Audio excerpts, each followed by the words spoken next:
رب زدني علما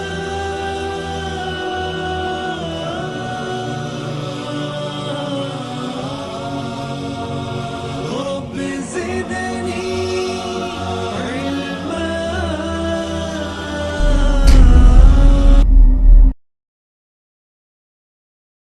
الحديث 12 عن أبي هريرة رضي الله عنه قال: قال رسول الله صلى الله عليه وسلم: من حسن إسلام المرء تركه ما لا يعنيه.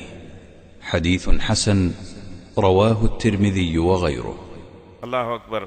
ترکہ ما لا من حسن اسلام المرء، اسلام کے اچھے آدمی کے اچھے اسلام پر ہونے کی دلیل یہ ہے ترکہ ما لا یعنی جو چیز، اس کو کس طرح ترجمہ کیا، کیا ترجمہ کیا ہے وہاں؟ انسان کے اسلام کی خوبی میں سے ایک یہ ہے کہ لغو چیز، بیکار بے فائدہ چیزوں کو چھوڑ دے، بے فائدہ چیزوں سے آدمی اس سے دور رہے. من حسن اسلام میں ترکہ ما لا یعنی جو چیز لغو ہے، گویا اس کا ترجمہ اس تفسیر اس آیت سے کیجیے. اللہ تعالیٰ نے فرمایا اپنے ایک بندوں کے بارے میں والذین ہم عن اللغو، وہ لغو ہے.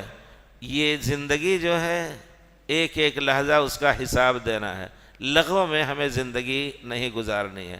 اب آپ ایک طالب علم کی حیثیت سے یہاں حدیث رسول پڑھ رہے ہیں، پھر اس کے بعد آپ اسی حدیث رسول میں ایسی ایسی باتیں شبہ کی ڈالنا شروع کریں، یا کسی نے کچھ اور اس کے بارے میں شبہ ڈالا ہے، کسی نے کہا یہ حدیث جو ہے عقل کے خلاف ہے اور کچھ، یہ سب لا یعنی باتیں ہیں. ہم اگر طلبہ کے سامنے اس قسم کی بات ڈالیں تو ہمارا جرم بڑا ہو جائے گا. طلبہ کا تو حدیث شریف کے معنی سمجھانے ہیں، نہ کہ شبہ ان کے دل میں جس کی ضرورت نہیں، یہ لغو ہو جاتا ہے. تو اس قسم کی چیزوں میں اسی طرح اور کوئی ایسی چیز ہے، اب مثلا اس کی ایک مثال آج کل یہ بھی ہے کہ ہمارے نوجوانوں میں کچھ بیماری ہے، اور وہ بہت سے لوگوں میں، نوجوانوں اور غیر نوجوانوں اور پوری جماعتیں جو ہیں، جمعیت، جماعتیں، حزب، ٹیم، سب کچھ ہیں، ان کے اندر یہ بیماری ہے. اپنے گھر کی اصلاح نہیں کر پاتے ہیں اور چاہتے ہیں کہ سعودیہ کی اصلاح ہو، قطر کی اصلاح ہو اور یمن کی اصلاح ہو. رات دن اسی غم میں ہاتھی ہو رہے ہیں، گھل گھل کر کے، اسی غم میں گھل گھل کر کے ہاتھی ہو رہے ہیں. سبحان اللہ، اللہ اکبر. ان کو کہا جائے گا بھائی آپ باتیں کر کے کچھ نہیں کر سکتے ہیں، ہاں اگر طاقت ہے آپ کے اندر وہاں پہنچ کر کے سمجھانے کی کوشش کریں. یہاں بیٹھ کر کے لوگوں کا دماغ خراب کرنے کی ضرورت نہیں. آپ اپنے بچے کو آج دیکھا کہ کہاں کس گلی میں بھٹک رہا تھا، اپنے گھر والوں کو دیکھا کہ کون سا ٹیلی ویژن کس قسم کا دیکھ رہے تھے. تو یہ سب چیزیں ہیں ہمیں اب جو اللہ نے مکلف کیا ہے، کلکم راعٍ وکلکم مسئول عن رعیتہ، اس یہ ذمہ داری کو ہم سنبھالیں تاکہ اللہ تعالیٰ کی ہم کامیاب رہیں. من حسن اسلام المرء ترکہ ما لا یعنی، یہ حدیث اس کو بھی تھوڑے الفاظ میں بیٹھیں آپ تفصیل کرنے تو آئے گا کہ جتنی قسم کی دین میں بدعتیں ہیں سب کا چھوڑ دینا یہ ضروری ہے، کیونکہ یہ دین سے ان کا تعلق نہیں ہے. اسی طرح کوئی بھی بات ہو جس کی ضرورت اسلام کی میں نہیں ہے آدمی کے، تو بیکار میں آدمی اس میں پھنس کر کے وقت نہ ضائع کرے. الٹی سیدھی باتیں کرنے کے بجائے ایک ہی مرتبہ آپ پیارے رسول پر صلوات پڑھ لیں، اللہم صلی علی محمد وعلی آل محمد، اللہ کی رحمتیں 10 نازل ہوں گی. سبحان اللہ وبحمدہ ایک ہی مرتبہ پڑھ لیں. اسی وجہ سے پیارے رسول نے لسانیات زبان کے حفظ پر بڑی تاکید فرمائی ہے. من کان یؤمن باللہ والیوم الآخر فلیقل خیرا او لیصمت، چپ رہے. اور مسلمان کا چپ رہنا ذکر ہوتا ہے، وہ غافل نہ ہو، چپ چاپ بیٹھا ہے، دل اور زبان دونوں چلتی رہے.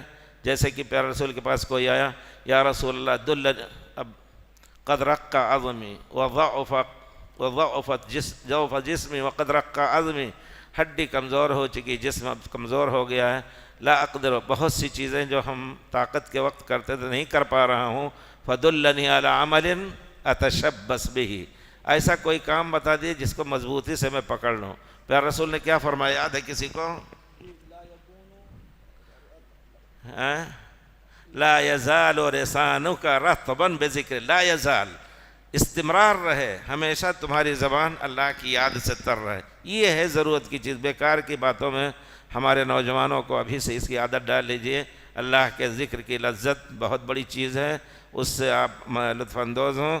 اللہ تعالیٰ کی مدد. کتنے علماء کا یہ تجربہ ہے کہ کوئی بھی سخت مصیبت پڑی، پیارے رسول صلی اللہ علیہ وسلم خود جب پیارے رسول پر تکلیف آتی تھی، کان اذا حزبہ امر فزع الی الصلاۃ فزع استعینوا بالصبر والصلاۃ. اسی طرح دعائے کرب یاد ہے آپ کو؟ دعائے کرب، پیارے رسول جب کسی بڑی مصیبت میں پیش آتی تھی آپ کے اوپر تو بے چینی ہوتی تھی تو دعا کرتے تھے، لا الہ الا اللہ العظیم الحلیم، لا الہ الا اللہ رب العرش العظیم، لا الہ الا اللہ رب السماوات و رب العرش و رب العرش العظیم. اور اس کے بعد حضرت یونس کی دعا. یہ سب دعائیں بہرحال آدمی اس میں مشغول ہو، بیکار کی باتوں میں مشغول نہ ہو. مشکل یہ بہت بڑی ہے یقیناً کہ ہم نے ان سب کی اہمیت کو نہیں سمجھا. تو اسلام کے یعنی اہم امور میں یہ ہے کہ ایک مسلمان اپنا وقت ضائع نہیں کرتا ہے. لا تزول قدم عبد حتی یسأل عن عمرہ فیما افناہ. اور اس کے بعد جو شخص یعنی غیر مفید چیزوں میں اپنا وقت ضائع کرتا ہے، اس کا اسلام اچھے والا اسلام نہیں ہے. اچھا اسلام جس کو کہا جائے گا اس کے اسلام میں نقص ہے. انسان کو چاہیے کہ ایسا کام کرے جس سے اس کا اسلام، اس کا ایمان اچھے سے اچھا رہے. جی. عن ابی اب حمزہ بہت سے حالات میں کسی کو دیکھا آپ نے غلط کام کر رہا ہے تو آپ اس کو سمجھا رہے ہیں، کہتا ہے بیکار کی بات ہے، آپ کا ذمہ داری نہیں، جائیے آپ کیجئے. نہیں، یہ ہماری ذمہ داری ہے، یہ لایانی بات نہیں ہے. من رأى منکم منکرا فلیغیر الی آخرہ. مزید علماء اور مقررین کے بیانات سننے کے لیے ہمارے YouTube چینل کو سبسکرائب کیجیے. جزاک اللہ.